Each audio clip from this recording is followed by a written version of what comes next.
Crack Up was director Irving Reese's first directorial assignment after 3 years of military service, and it marked his return to the ranks of up-and-coming directors. He'd begun his Hollywood career in the 20s as a photographer while still in his teens.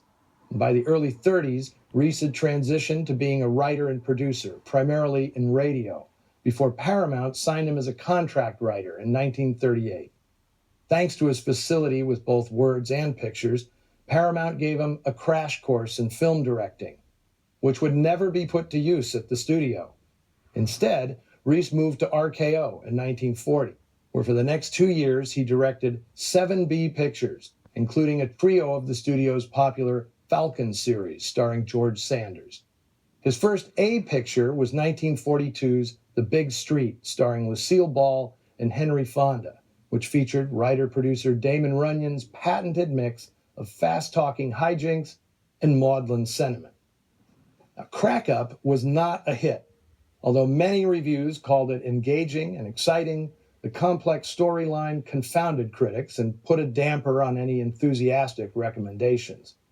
The picture ended up lost among 34 movies RKO released in 1946, including a number of independent films the studio distributed but didn't produce, most notably The Spiral Staircase, Notorious, It's a Wonderful Life, and The Best Years of Our Lives, all indie productions released by RKO in the months following the war. With the exception of It's a Wonderful Life, which was a box office bomb, those other films made 1946 the most profitable year in RKO's history. Its reputation as the House of Noir, however, wouldn't begin until the following year, when Dory Sherry took over as chief executive.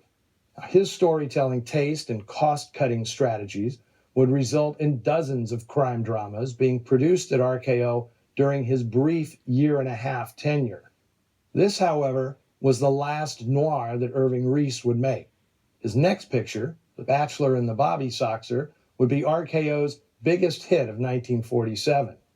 He followed it with his most prestigious production yet, the 1948 adaptation of Arthur Miller's Broadway play, All My Sons, a powerful family drama starring Edward G. Robinson and Burt Lancaster. Now, with that under his belt, Reese was poised to become a major Hollywood director. But his next 2 features, Enchantment and Rosanna McCoy, were missteps.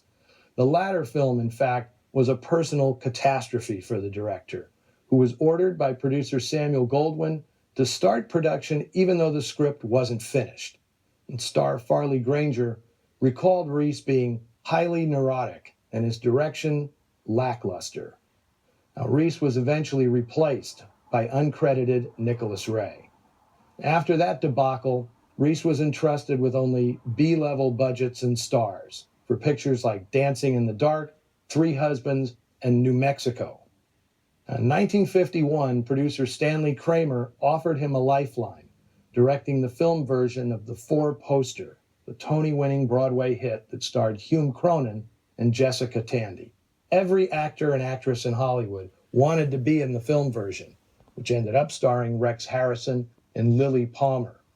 The project was a significant bounce back for Reese, but his renewed vigor was short-lived.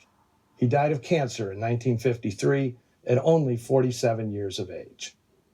Now, as I mentioned in the intro, the depiction of the art world in Crack Up was true to Hollywood form. In movies, especially crime dramas, it's guaranteed that patrons of the art will be depicted as villains. That also holds true for psychiatrists, relatively new characters in movies at this time.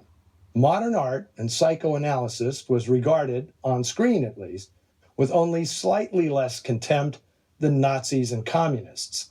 So even though many of Hollywood's brightest talents collected art and regularly consulted with their shrinks, their films often displayed a tongue-in-cheek disdain for such progressive thought, so as not to alienate average Americans. Now, some of you may have felt that you'd taken today's train trip before. Well, don't worry, you're not losing your mind, but you are experiencing a bit of cinematic déjà vu. The footage of the oncoming train in Crack Up was repurposed in other RKO pictures, The same shot appears in a couple of my favorite noir films, Cry Danger and The Narrow Margin. And I'm sure it's in a bunch of others that I can't recall right now. Writer Frederick Brown had other novels adapted to the screen, one in 1958, The Screaming Mimi, in which Anita Ekberg plays a burlesque dancer stalked by a psychopath. Now, it was made again in 1970 without credit to Brown as The Bird with the Crystal Plumage, a giallo by Dario Argento. Brown also wrote a number of Alfred Hitchcock Presents episodes, and in recent years, his short stories have been adapted by filmmakers the world over, including Guillermo del Toro, whose 1987 short, Geometria, was based on a Brown story. Frederick Brown also has the distinction of having written, in 1948, the shortest short story of all time, called Knock, which I shall now perform for you in its entirety. The last man on earth sat alone in a room. There was a knock at the door. Frederick Brown might have done well in the Twitter age.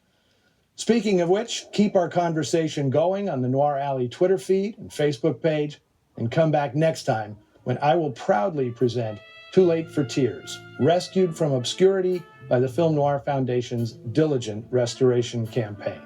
Don't miss it. See you in a week.